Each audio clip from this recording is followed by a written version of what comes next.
Channel teach मंत्रा। आज के इस वीडियो में हम लोग केमिस्ट्री का लेक्चर लेकर आ रहे हैं।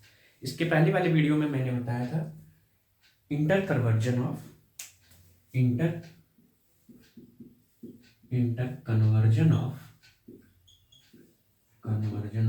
मैटर, मतलब कि जो भी मैटर पाए जाते हैं हमारे चारों तरफ, जैसे कि ठोस, द्रव, गैस, ये आपस में कैसे अदला बदली करते हैं। तो इसके पहले वाले लेक्चर में मैंने बता दिया था कि सॉलिड से लिक्विड में कैसे कन्वर्ट होता है। इसका क्विक रिवीजन करा देते हैं। देखिए, सॉलिड से जब लिक्विड में कन्वर्ट होता है तो उसे कहते हैं फ्यूजन या फिर मेल्टिंग। इसका मैंने एक एग्जांपल भी दिया था। जैसे कोई बीकर है, उसमें आइस का टुकड़ा कोई रखे हैं, उसमें एक थर्मोमीटर लगा है, तो कैसे, जैसे आइस का टुकड़ा है तो माइनस में कोई टेम्परेचर रहेगा ही। जैसे 0 डिग्री सेल्सियस से जब नीचे कोई टेम्परेचर आता है तभी वो आइस के फॉर्म में पाया जाता है, बर्फ के रूप में पाया जाता है। तो जब -5, -6, -7 जो भी उसका टेम्परेचर रहा होगा, उसको जब हम लोग हीट करते हैं नीचे से, तो क्या मतलब उसको गर्म करते हैं तो धीरे धीरे टेम्परेचर बढ़ता जाता है।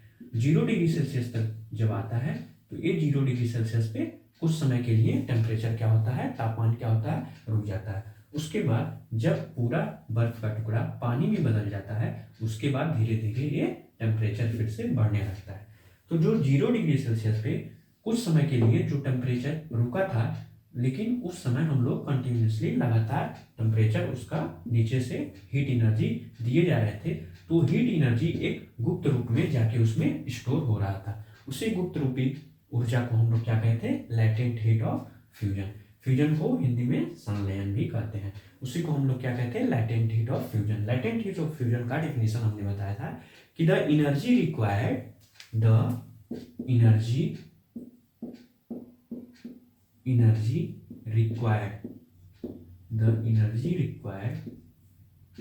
To convert 1 kg of solid into liquid is called latent heat of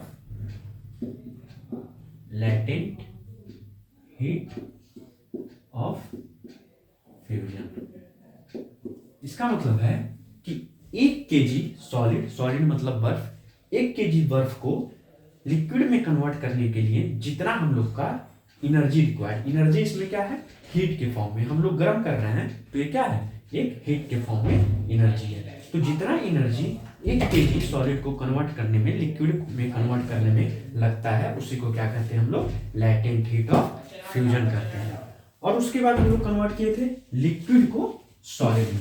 liquid को सॉलिड में कन्वर्ट करने में मैंने बताया था कि जब हम लोग सॉलिड से लिक्विड में कन्वर्ट किए तो उसमें एनर्जी की रिक्वायरमेंट हुई, लेकिन लिक्विड से जब सॉलिड में कन्वर्ट करते हैं तो लिक्विड के पास ऑलरेडी क्या है, एनर्जी है ज्यादा फॉर्म में।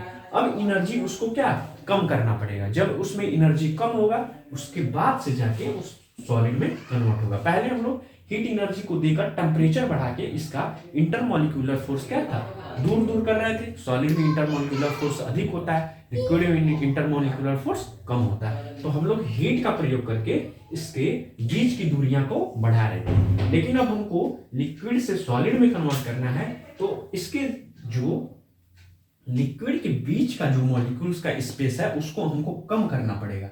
तो कम करने के लिए हमको उसका हीट एनर्जी जो है उसको बाहर निकालना पड़ेगा। मान लीजिए कोई व्यक्ति है, उसके पास बहुत ज्यादा एनर्जी है, तो जिसके पास बहुत ज्यादा एनर्जी है वो बहुत ज्यादा काम करता है। लेकिन मान लीजिए वो किसी कारणवश बीमार हो गया, तो उसका मतलब क्या हुआ कि उसका जो हीट था वो बाहर निकल गया। जब हीट बाहर निकल जाएगा तो कार्य करने में सक्षम नहीं रहेगा। उसी प्रकार लिक्विड को जब सॉलिड में कन्वर्ट करना होता है तो हमें क्या करना पड़ेगा, इसका जो फोर्स है, फोर्स ऑफ अट्रैक्शन है, इसके मॉलिक्यूल्स के बीच का जो फोर्स ऑफ अट्रैक्शन है उसको क्या करना पड़ेगा, बढ़ाना पड़ेगा। इसका मतलब उसका टेम्परेचर कम करना पड़ेगा। इसका मतलब हुआ कि टेम्परेचर कम कैसे करेंगे, टेम्परेचर को कम करने के लिए उसमें जो एनर्जी है, उसके अंदर जो काइनेटिक एनर्जी है, उसको हमको बाहर निकालना पड़ेगा। तो लिक्विड से सॉलिड में कन्वर्ट करने के लिए हमको एनर्जी का लूज करना पड़ता है। और सॉलिड्स को लिक्विड में लाने के लिए हमको एनर्जी देनी पड़ती है, और एनर्जी किस फॉर्म में देनी पड़ती है? हीट के फॉर्म में देनी पड़ती है। उसके बाद हम लोग पढ़ेंगे लिक्विड से गैस में कैसे कन्वर्ट किया जाता है। लिक्विड से गैस में कन्वर्ट करने के लिए सर्वप्रथम हम लोग देखेंगे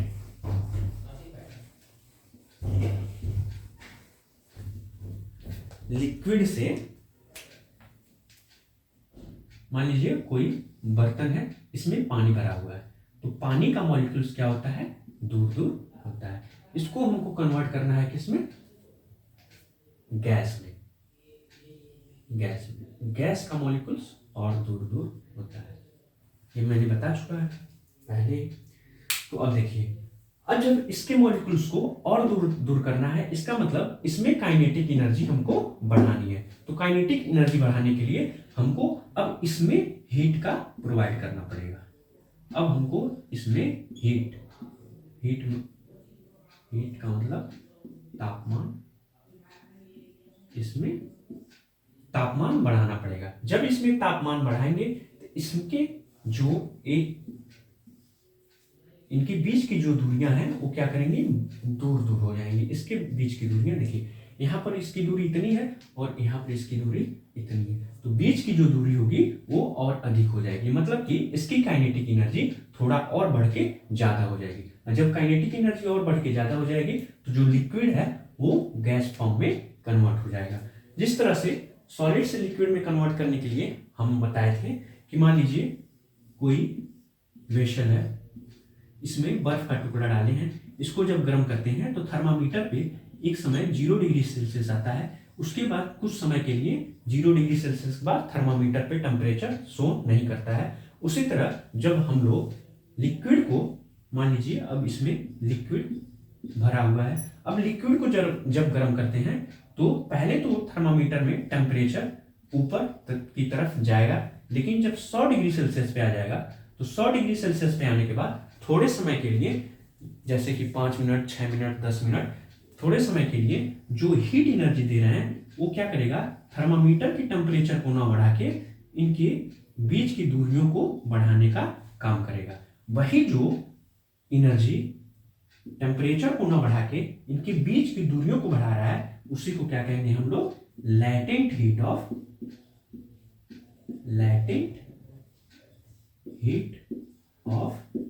vaporisation. Latent heat of vaporisation. Vaporisation को हिंदी में वाष्पीकरण कहते हैं, इसी को हम लोग कहेंगे latent heat of vaporisation. Latent का मतलब हिडन, मतलब छुपा हुआ ऊर्जा। जैसे कि जब हम लोग ऊर्जा दे रहे थे तो ऊर्जा देंगे तो इसका मतलब क्या होगा? ऊर्जा देंगे तो थर्मामीटर में शो करना चाहिए कि ऊर्जा, जब हीट के फॉर्म में जब ऊर्जा देते हैं तो तापमान बढ़ता है। तो इसका मतलब जब थर्मामीटर लगाए हैं तो ऊर्जा दे रहे हैं तो थर्मामीटर में टेम्परेचर को राइज करना चाहिए, लेकिन 100 डिग्री सेल्सियस पे जाने के बाद वो ऊर्जा थर्मामीटर में शो नहीं होता है, थर्मामीटर में नहीं दिखता है, वो छुपा हुआ ऊर्जा के रूप में काम करने लगता है। और वो क्या काम करता है कि जो सारे लिक्विड हैं इसको अब क्या करता है? वेपर में कन्वर्ट करता है। उसी को क्या कहेंगे? Latent heat of vaporisation. तो लैटेंट हीट ऑफ वेपराइजेशन का डिफिनीशन आ जाता है, लिख लीजिए, लैटेंट हीट ऑफ वेपराइजेशन किसे कहते हैं?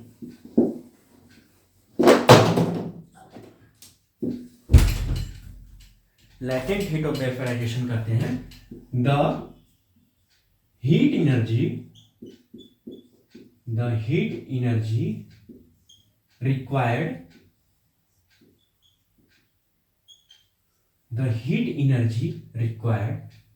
to convert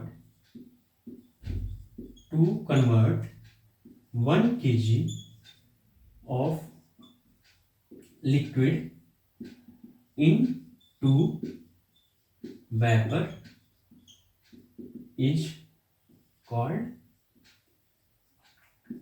latent heat of vaporisation. मतलब कि लैटेंट हीट ऑफ वेपराइजेशन का मतलब हुआ कि जितनी एनर्जी हमको रिक्वायर्ड है to convert 1 kg of liquid, मतलब 1 kg लिक्विड को, 1 किलोग्राम लिक्विड को वेपर में कन्वर्ट के लिए जितनी हमको एनर्जी रिक्वायर्ड है उसी को क्या कहते हैं, लैटेंट हीट ऑफ वेपराइजेशन। इसमें एक टर्म आता है बॉइलिंग पॉइंट। बॉइलिंग पॉइंट को हिंदी में कहते हैं क्वथनांक। इसका मतलब है जब हम पानी को किसी बर्तन में गैस पे रख देते हैं और जब उसका टेम्परेचर नीचे से बढ़ाते हैं तो जब वो 100 डिग्री सेल्सियस पे जाता है, तो 100 डिग्री सेल्सियस पे जाने के बाद अब हम लोग जान गए हैं कि 100 डिग्री सेल्सियस पे जाएगा तो कुछ लैटेंट हीट ऑफ वेपराइजेशन का काम करने लगा। मतलब कि 100 डिग्री सेल्सियस पे जब जाएगा तो पूरी लिक्विड, पूरा पानी वेपर में कन्वर्ट होने की कोशिश करेगा। इसी 100 डिग्री सेल्सियस पे वो हमारा पानी क्या होता है, बॉयल करने लगता है। बॉइलिंग का मतलब हुआ कि मान लीजिए जब किसी बेसन में पानी रख के नीचे से गर्म करते हैं तो इसमें कुछ वेपर का भाप बन के उड़ने लगता है।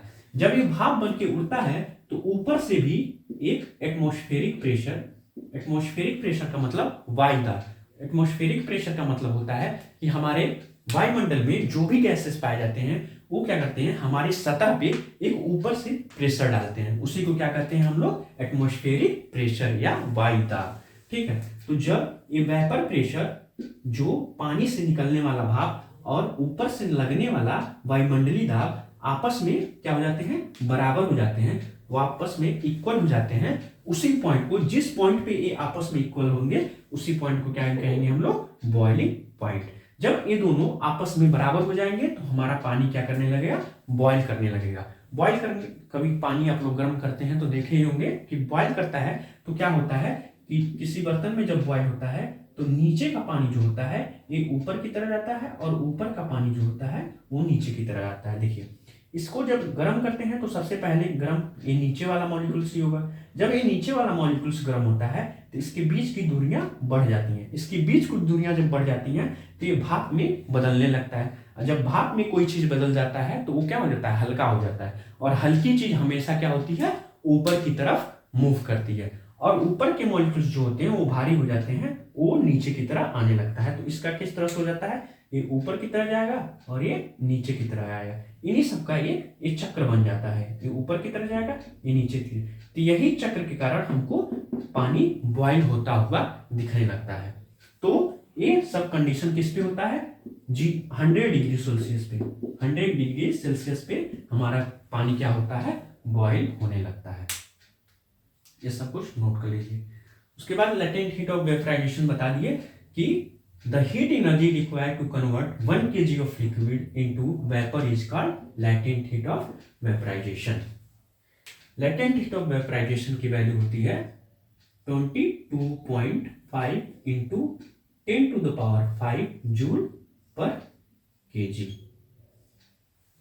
इसको याद कर लीजिए। उसके बाद हमारे मन में क्वेश्चन उठता है, मान लीजिए बॉइलिंग पॉइंट है, पृथ्वी के सतह पे बॉइलिंग पॉइंट है। अगर हम पृथ्वी के सतह से ऊपर जाते हैं, मतलब कि जैसे पहाड़ पे चले गए, हाई एल्टीट्यूड पे चले गए, तो बॉइलिंग पॉइंट में क्या फर्क पड़ेगा। जब हम लोग पृथ्वी के सतह से ऊपर जाते हैं, हायर एल्टीट्यूड,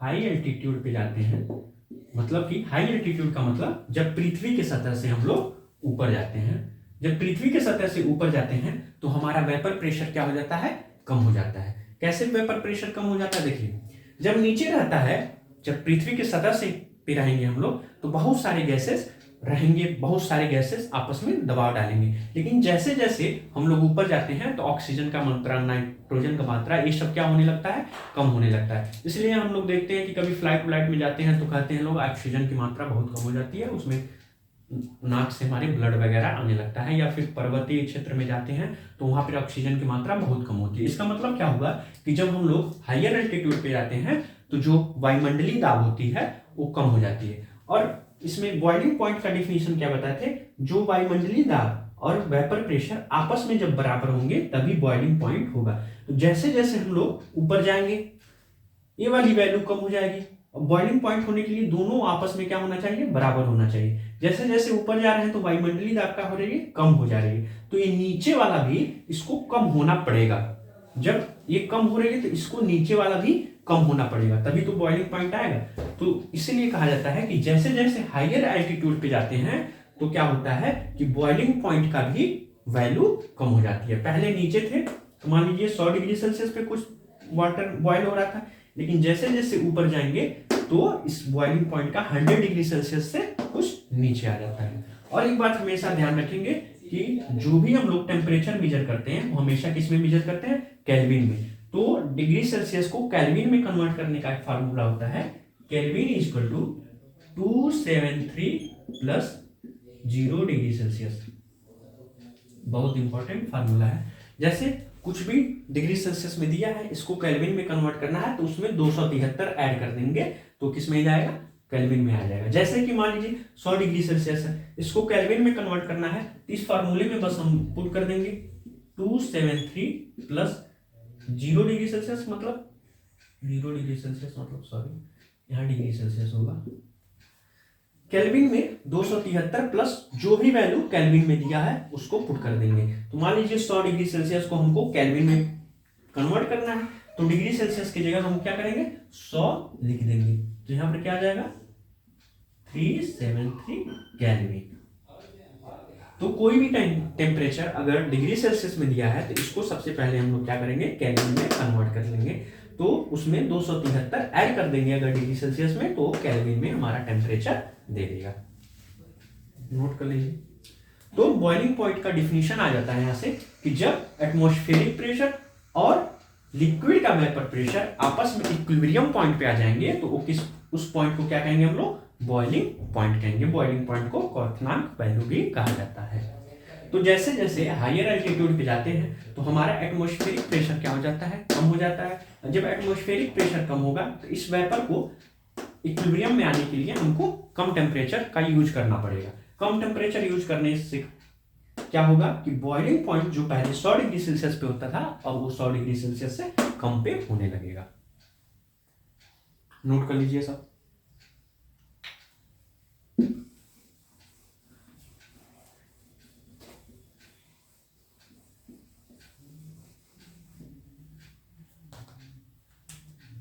तो जब हमारा लिक्विड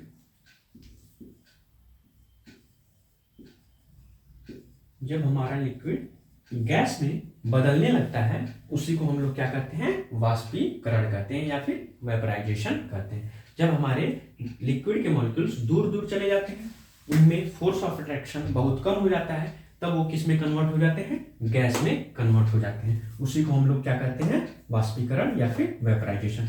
इसी का उल्टा होता है, जब गैस से हमारा लिक्विड में कन्वर्ट होता है उसे कहते हैं कंडेंसेशन या फिर संघनन। लिक्विड को गैस में कन्वर्ट करने के लिए हम लोग क्या कर रहे थे कि उसको हीट दे रहे थे, उसके मॉलिक्यूल्स को, लिक्विड के मॉलिक्यूल्स को दूर दूर करने के लिए हम लोग हीट दे रहे थे। तो वो किस में कन्वर्ट हो रहा था, गैस में कन्वर्ट हो रहा था। गैस मतलब वेपर, गैस मतलब वेपर, स्टीम, इसी को स्टीम भी कहते हैं। वेपर, गैस, स्टीम सब एक ही है, ठीक है। तो लिक्विड से गैस में कन्वर्ट करने के लिए या फिर स्टीम करने के लिए उसमें क्या, हीट की जरूरत पड़ी थी, हीट को हम लोग दे रहे थे। लेकिन गैस को अब लिक्विड में कन्वर्ट करने के लिए हमको क्या करना पड़ेगा कि उसका प्रेशर बढ़ाना पड़ेगा। गैस है कोई, उसको प्रेशर बहुत ज्यादा प्रेशराइज करना पड़ेगा। प्रेशर करेंगे तो उसके, देखिए गैस का मॉलिक्यूल्स बहुत दूर दूर होता है, जब इसमें प्रेशर लगाएंगे मतलब इसको इधर से प्रेस करेंगे, इसको इधर से प्रेस करेंगे, इसको इधर से प्रेस करेंगे, तो ये मॉलिक्यूल्स क्या होंगे, आपस में पास पास आएंगे और इसका टेम्परेचर कम करेंगे, तब ये किसमें कन्वर्ट होगा, लिक्विड में कन्वर्ट होगा। मतलब कि जो भी हीट एनर्जी पहले से इसमें था, जो भी काइनेटिक एनर्जी इसमें था, इसको अब हमको क्या करना पड़ेगा, रिमूव करना पड़ेगा। मतलब कि इसमें जो भी एनर्जी था, जो भी काइनेटिक एनर्जी था, इसको हमको क्या करना पड़ेगा, निकालना पड़ेगा। गैस में ऑलरेडी इसमें कुछ एनर्जी है, ज्यादा एनर्जी है, तभी तो रैंडमली मूव कर रहे हैं। अब इसको एनर्जी को निकालना पड़ेगा लिक्विड में कन्वर्ट करने के लिए। इसी प्रोसेस को क्या कहते हैं हम लोग, कंडेंसेशन कहते हैं। मतलब कि जब हम लोग गैस से लिक्विड में जाते हैं उसे क्या कहते हैं, कंडेंसेशन कहते हैं, कंडेंसेशन कहते हैं। इसलिए कहा जाता है कि मान लीजिए एक गर्म पानी है और एक स्टीम है, भाप है, तो हम घरों में ऐसा होता है कि अगर आप के ऊपर गर्म पानी गिर गया तो थोड़ा जलन कम होगी, लेकिन अगर भाप वगैरह में अगर आप लोग हाथ डाल देते हैं तो उससे जलन ज्यादा होती है। यही कारण होता है कि भाप में, स्टीम में, वेपर में क्या होता है, एनर्जी बहुत ज्यादा होती है, और जिसमें एनर्जी ज्यादा होगी वो ज्यादा जलन देगा। तो इसी कारण भाप में एनर्जी बहुत ज्यादा होती है, तो भाप से हमारा हाथ बहुत तेज जलता है, जबकि खौलते हुए पानी से थोड़ा कम जलन होता है। तो गैस से जब हम लोग लिक्विड में कन्वर्ट करते हैं उसे क्या कहते हैं, कंडेंसेशन कहते हैं। कंडेंसेशन में क्या होता है कि अमाउंट ऑफ एनर्जी लूज करना पड़ता है। क्या था, वेपराइजेशन में क्या था, अमाउंट ऑफ एनर्जी की रिक्वायरमेंट थी, उसमें एनर्जी देनी पड़ रही थी, लेकिन कंडेंसेशन में क्या होता है कि उसमें से एनर्जी हमको निकालनी पड़ती है। तो एनर्जी जब निकालते हैं तो गैस से लिक्विड में कन्वर्सेशन होता है। सबसे मेन कारण होता है इस जितना भी इंटर कन्वर्जन हो रहा है, जितना भी सॉलिड से लिक्विड, लिक्विड से गैस, गैस से सॉलिड, जितना भी इंटर कन्वर्जन होगा वो बस दो ही फैक्टर पे डिपेंड करेगा। पहला है प्रेशर, पहला है प्रेशर और दूसरा है टेम्परेचर।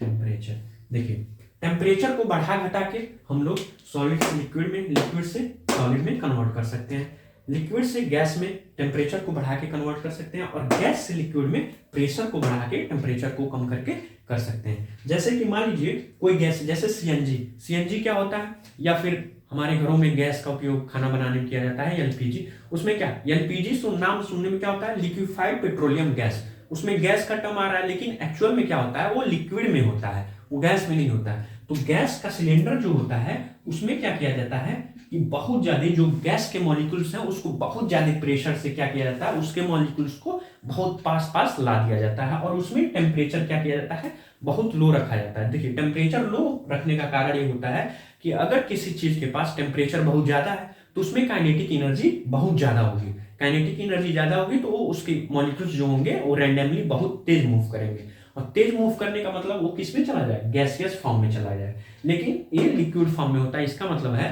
कि इसमें टेम्परेचर क्या होता है, टेम्परेचर लो टेम्परेचर होता है, लो टेम्परेचर होता है, और प्रेशर क्या होता है, हाई प्रेशर। हाई प्रेशर का प्रयोग इसलिए किया जाता है ताकि उसके मॉलिक्यूल्स को अधिक से अधिक पास पास लाके हम लोग क्या करें, गैस फॉर्म में रखे हैं। तो इसमें हाई प्रेशर का प्रयोग किया जाता है और लो टेम्परेचर का प्रयोग किया जाता है। उसके बाद आ जाता है हमारा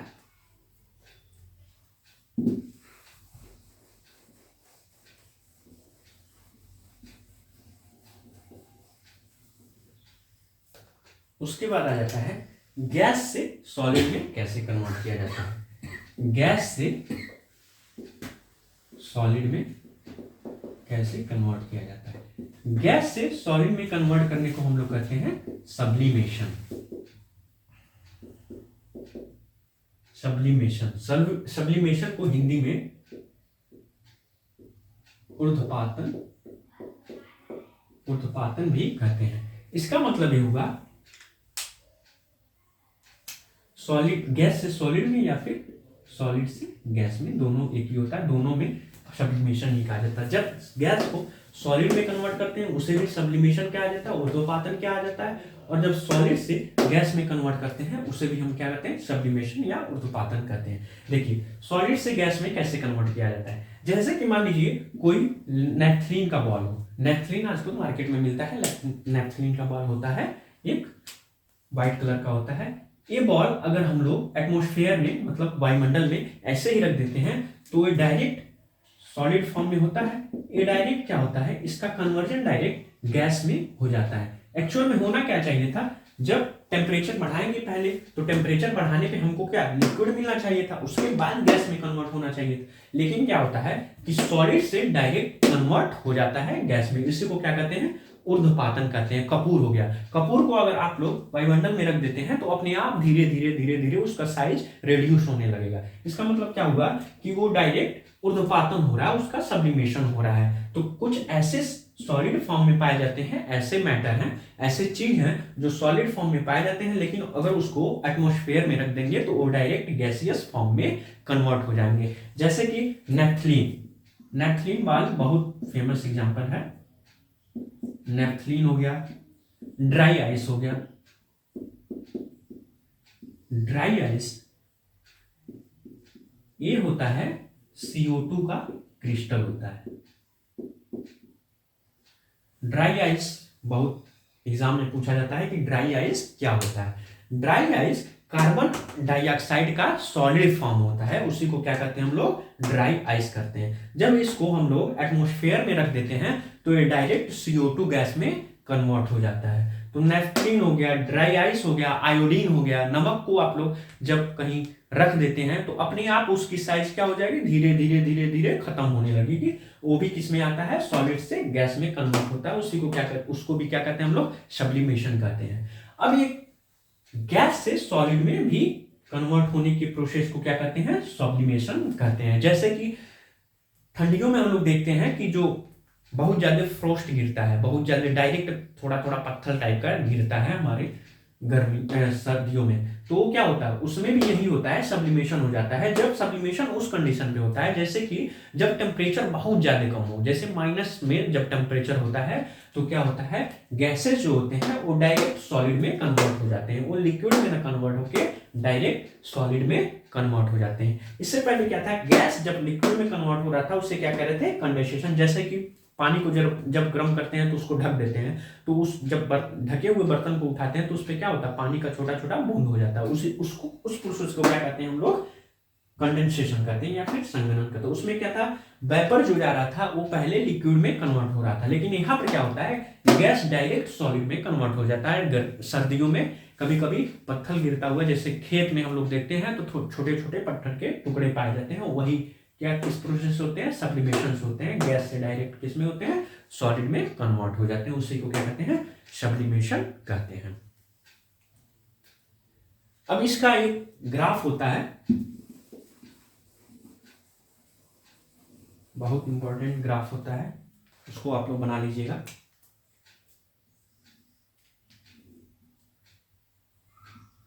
इसको कहते हैं वाई एक्सिस, इसको कहते हैं एक्स एक्सिस। एक्स एक्सिस में हमारा क्या है, टाइम है, और वाई एक्सिस में हमारा टेम्परेचर है। मान लीजिए माइनस से हम लोग स्टार्ट करते हैं, -5 डिग्री सेल्सियस से। इस वाले पॉइंट पे क्या है, -5 डिग्री सेल्सियस। तो जब टेम्परेचर धीरे धीरे समय के साथ ये समय बढ़ रहा है इधर, और ये टेम्परेचर इधर बढ़ रहा है, ठीक है। तो जो जब समय के साथ धीरे धीरे टेम्परेचर को बढ़ाते हैं, तो मान लीजिए ये -5 डिग्री सेल्सियस पे कोई बर्फ का टुकड़ा रखा हुआ है, ठीक है, कोई बीकर है -5 डिग्री सेल्सियस पे, उसमें बर्फ का टुकड़ा रखा हुआ है। तो जैसे जैसे समय बीतता जाएगा उसका टेम्परेचर, मान लीजिए उसमें हम नीचे से हीट प्रोवाइड कर रहे हैं, उसको गर्म कर रहे हैं, तो जैसे जैसे समय बीतता जाएगा ऊपर इसका टेम्परेचर बढ़ता जाएगा। तो समय बीतता जाता है तो टेम्परेचर इस तरह से बढ़ता जाता है। जब 0 डिग्री सेल्सियस पे आता है, -5, जैसे -5 है, -4, -3, -2, तो यहाँ पर एक 0 डिग्री सेल्सियस आएगा। 0 डिग्री सेल्सियस पे क्या होता है, जो सारा बर्फ है वो पहले लिक्विड में कन्वर्ट होगा और लैटेंट हीट ऑफ फ्यूजन वहां से स्टार्ट होता है, hidden form of heat energy start होता है। तो हिडन फॉर्म कुछ समय के लिए, समय तो बढ़ता जा रहा है, मतलब टेम्परेचर नहीं कांस्टेंट है, टेम्परेचर कांस्टेंट रहता है लेकिन समय बढ़ता जाता है। जैसे हम लोग गर्म करना बंद नहीं करते हैं, लेकिन टेम्परेचर हमारा 0 डिग्री सेल्सियस पे 5 मिनट, 6 मिनट, 10 मिनट के लिए कांस्टेंट हो जाता है। तो ये ग्राफ क्या हो जाएगा, कांस्टेंट हो जाएगा। उसके बाद फिर से कुछ समय के बाद फिर से ग्राफ क्या होता है, ऊपर उठने लगता है। जब ऊपर उठने लगता है, इसी को, इस पॉइंट, ये जो कांस्टेंट ग्राफ आता है, इसी को हम लोग क्या कहते हैं, लैटेंट हीट ऑफ फ्यूजन कहते हैं। लैटेंट हीट ऑफ फ्यूजन, इसी को क्या कहते हैं हम लोग, इस कांस्टेंट वाले ग्राफ को क्या कहते हैं, लैटेंट हीट ऑफ फ्यूजन। ये किस पे होता है, 0 डिग्री सेल्सियस पे होता है, यहाँ से हमारा क्या होता है, यहाँ से हमारा मेल्टिंग होना स्टार्ट हो जाता है। इस पॉइंट से हमारा क्या होता है, मेल्टिंग होना स्टार्ट होता है। और जब तक पूरा आइस पानी में मेल्ट ना हो जाए तब तक ये ग्राफ क्या होता है, हमारा कांस्टेंट होता है। जब पूरा आइस पानी में कन्वर्ट हो जाता है तो ये फिर से हमारा ग्राफ क्या होता है, ऊपर उठने लगता है। और ये तब तक उठता है जब तक कि हमारे कहाँ तक ना पहुंच जाए, 100 डिग्री सेल्सियस पे ना पहुंच जाए। और इस प्रोसेस पे क्या होता है, हमारा बॉइलिंग पॉइंट स्टार्ट हो जाता है। इसी को क्या कहते हैं, बॉइलिंग पॉइंट कहते हैं। इस पे हमारा पूरा पानी क्या होगा, बॉइल होना स्टार्ट हो जाएगा। और तब तक बॉइल होगा जब तक पूरा पानी किस में ना कन्वर्ट हो जाए, वेपर में कन्वर्ट ना हो जाए, वेपर में कन्वर्ट ना हो जाए। तो इसको कहते हैं लैटेंट हीट ऑफ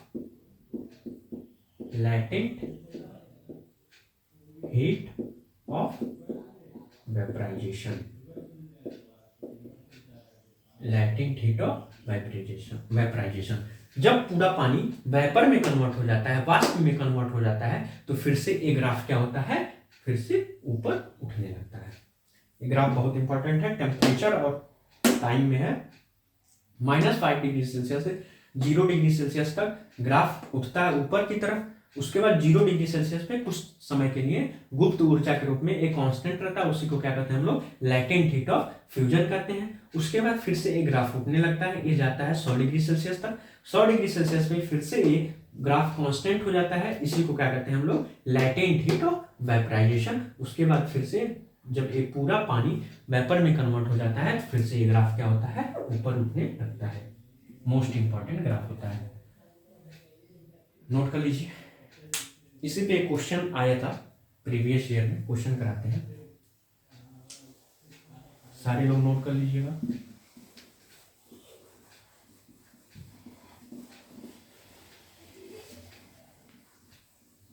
एक बार क्वेश्चन आया था पेपर में कि कोई एक लड़का है, वो एक बीकर लिया हुआ है, एक बीकर लिया हुआ है, उसमें वह पानी और आइस दोनों भरा है। बीकर में वाटर भी है और आइस भी है, ठीक है। अब उसमें 4 ऑप्शन दिए थे, इसमें ग्राफ बनाया हुआ था टेम्परेचर का और टाइम का। यहाँ पे टेम्परेचर लिखा हुआ था और यहाँ पे टाइम था। इसमें ग्राफ बनाया हुआ था, एक इस तरह से था 0 डिग्री सेल्सियस पे, एक ग्राफ था इस तरह से 0 डिग्री सेल्सियस, 100 डिग्री सेल्सियस, एक ग्राफ था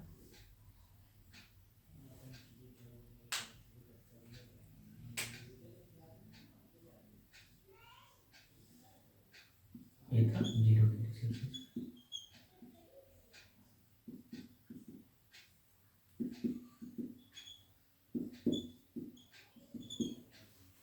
क्वेश्चन दिया था, इसमें आपको टिक मारना था। एक लड़का था, वेसल लिया था, उसमें आइस और वाटर दोनों रखा हुआ था, वो नीचे से गर्म करना स्टार्ट हुआ। उसके बाद एक ग्राफ दिया हुआ था, उसमें बताना था कि कौन सा ग्राफ सही होगा। तो मैंने बताया है कि 0 डिग्री सेल्सियस पे क्या होता है, 0 डिग्री सेल्सियस पे वो टाइम के साथ क्या होता है, कांस्टेंट होता है, टाइम के साथ थोड़े दूर जाता है, उसके बाद ऊपर उठना स्टार्ट होता है। 0 डिग्री सेल्सियस पे क्या होता है, पहले ग्राफ कांस्टेंट होता है, उसके बाद ऊपर उठना स्टार्ट होता है। इसमें क्या दिया था, 0 डिग्री सेल्सियस पे कांस्टेंट तो था, लेकिन उसमें क्या था, 0 डिग्री सेल्सियस कांस्टेंट था, लेकिन ये ग्राफ ऊपर उठना चाहिए था, लेकिन इसमें क्या था, नीचे दिया हुआ था। तो ये ऑप्शन तो ऐसे ही गलत हो गया। इसमें दिया हुआ था कि 0 डिग्री सेल्सियस पे ही ऊपर उठने लगा। 0 डिग्री सेल्सियस पे बताया, इसके जस्ट पीछे बताया था कि 0 डिग्री सेल्सियस पे पहले कुछ समय के लिए ग्राफ क्या होता है, कांस्टेंट होता है, उसी को क्या कहते हैं हम लोग, लैटेंट हीट ऑफ फ्यूजन कहते हैं। मतलब कि बर्फ क्या था, पानी में पहले 0 डिग्री सेल्सियस पे कुछ समय रुक के पानी में कन्वर्ट हो रहा था, लेकिन यहाँ पे डायरेक्ट 0 डिग्री सेल्सियस पे टेम्परेचर उठने लगा। तो ये भी ऑप्शन आपका क्या हो जाता है, गलत हो जाता है। लेकिन थर्ड वाले में देखिए, थर्ड वाले में 0 डिग्री सेल्सियस पे कुछ समय के लिए कांस्टेंट था, मतलब कि जो आइस था वो पूरा किस में कन्वर्ट हो रहा था, पानी में पहले कुछ समय के लिए गुप्त उष्मा के रूप में कन्वर्ट हो रहा था, गुप्त एनर्जी के रूप में कन्वर्ट हो रहा था। उसके बाद कन्वर्ट होने के बाद ऊपर उठने लगा और कहां तक गया, 100 डिग्री सेल्सियस। और 100 डिग्री सेल्सियस पे ऊपर ये कांस्टेंट हो जाता, ये नहीं दिया था, बस इतना दिया था, मतलब 100 डिग्री सेल्सियस तक ये ऊपर उठ रहा था। तो ए ऑप्शन हमारा क्या हो जाता, सही हो जाता। नोट कर लीजिए।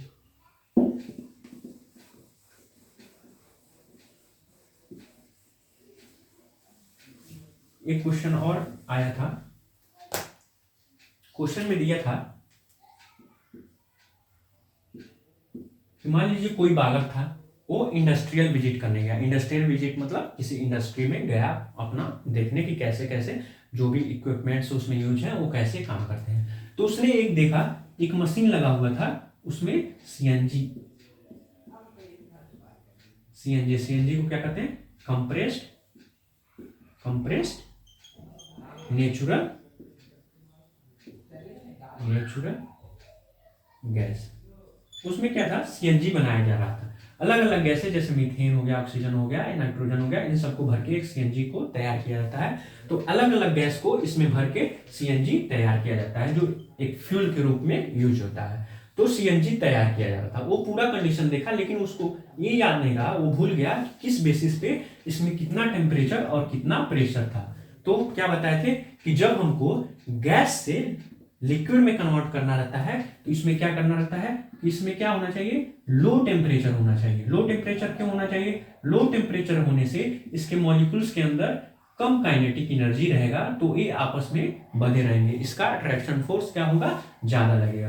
और हाई प्रेशर होना चाहिए। हाई प्रेशर क्यों होना चाहिए, हाई प्रेशर होने से ये मॉलिक्यूल्स क्या होंगे, पास होंगे। तो कभी भी जब गैस को लिक्विफाइड किया जाता है, गैस को लिक्विड फॉर्म में कन्वर्ट किया जाता है, तो हमेशा दो कंडीशन सेटिस्फाई करता है कि वो किस पे होना चाहिए, लो टेम्परेचर पे होना चाहिए और हाई प्रेशर पे होना चाहिए। नोट कर लीजिए। अब इस चैप्टर का हम लोग क्विक रिवीजन कर लेते हैं कि इंटर कन्वर्जन कैसे हुआ था। सबसे पहले इंटर कन्वर्जन किसमें हुआ, सॉलिड से लिक्विड में हुआ। सॉलिड से लिक्विड में कन्वर्ट करने को क्या कहेंगे हम लोग, फ्यूजन कहेंगे। फ्यूजन से ही लैटेंट हीट ऑफ फ्यूजन आया।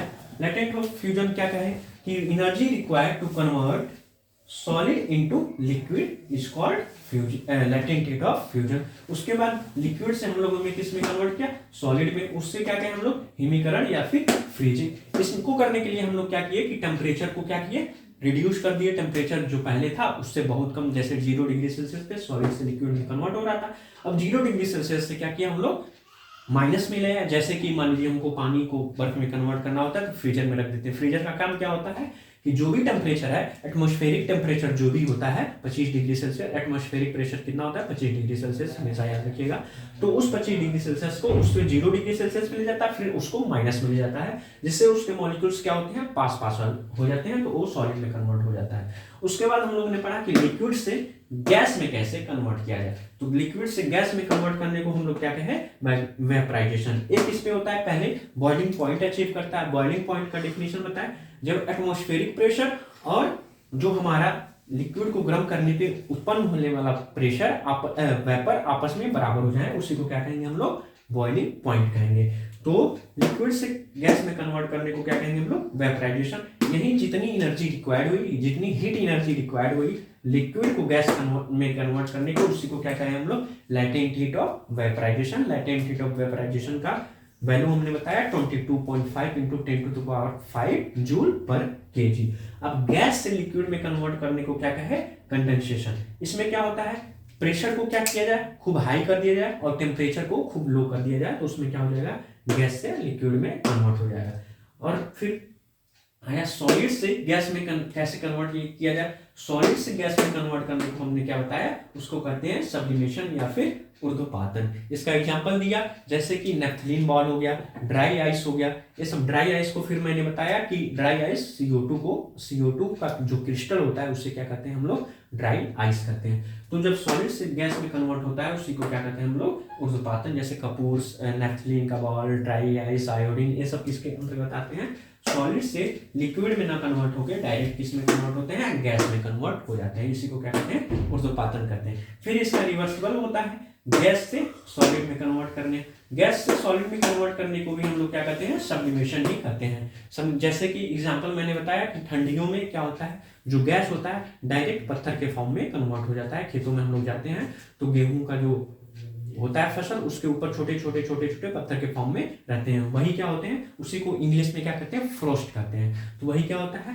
मतलब कि गैस से डायरेक्ट किसमें कन्वर्ट हो गया है, सॉलिड में कन्वर्ट हो गया। बहुत लो टेम्परेचर, जब माइनस में टेम्परेचर चला जाता है तो एक कंडीशन होता है, मतलब कि गैस से सॉलिड में कन्वर्ट हो जाता है। इसके नेक्स्ट लेक्चर में हम लोग अब एटॉमिक स्ट्रक्चर के बारे में पढ़ेंगे। ये चैप्टर हमारा यहीं पे समाप्त होता है।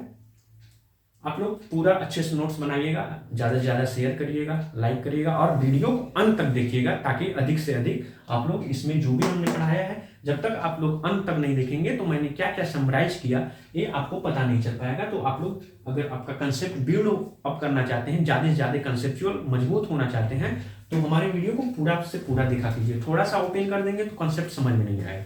जब तक आप लास्ट तक नहीं देखेंगे तब तक कंसेप्चुअली आप लोग मजबूत नहीं होंगे। तो अगर ज़्यादा से ज़्यादा मार्क गेन करना है तो आप लोग हमारे वीडियो को पूरा देखिए। इसके नेक्स्ट लेक्चर में हम लोग पढ़ेंगे एटम क्या होता है, एटॉमिक स्ट्रक्चर क्या होता है, उसके पूरा सिलेबस को डिस्कस करेंगे, पूरा विस्तार से उस चैप्टर को पढ़ेंगे। ये चैप्टर हमारा यहीं खत्म होता है।